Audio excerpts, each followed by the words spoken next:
So Scott, if you'd share a minute or two about your wilderness story. Sure.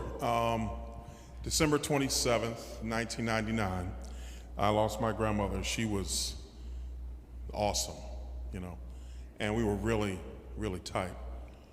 So it was unexpected. She had a blood clot and she passed. And I remember my mother was out of town and I had to tell her that her mother had passed. It was very difficult. And thinking about the wilderness, it was a wilderness of despair. No hope. And it's amazing, it's happened in 1999, over 20 years ago, but isn't it amazing how when we lose somebody close to us, doesn't it seem like it was yesterday? I mean, like it was yesterday that this happened, right? So the despair was just, I felt trapped.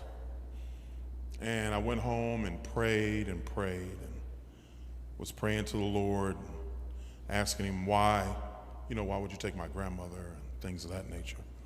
And then I stopped myself. I said, well, I'm talking to the Lord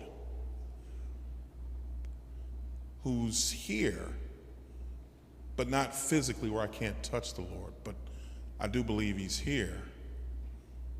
And I said, no disrespect, Lord, but I'm going to talk to my grandmother now. By talking to the Lord, I knew that she was there too. And all of a sudden, the pain was still unbearable, but I wasn't in despair. There was now hope that I could talk to my grandmother. And like I said, this was December 27th.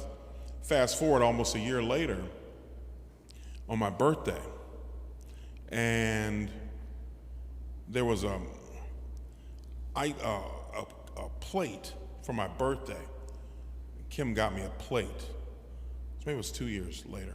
Kim got me a plate, and on this plate it had lights all around it. You had to put a battery in it. It was like, happy birthday to you, happy birthday to you.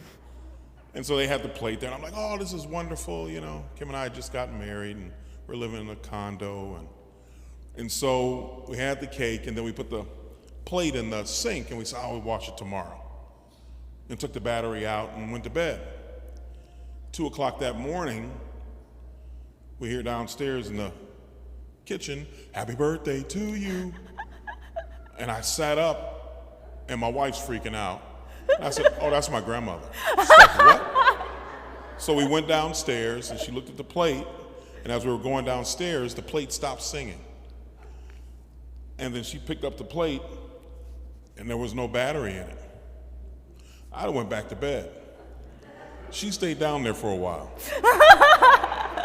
But the fact of the matter is, the Lord led me out of despair, the wilderness of despair, by saying, your grandmother is still here. Not in the way you want, but she's still here and she's with me. So. Amen. Yeah. Amen. Thank you, Scott. Thank you for coming up.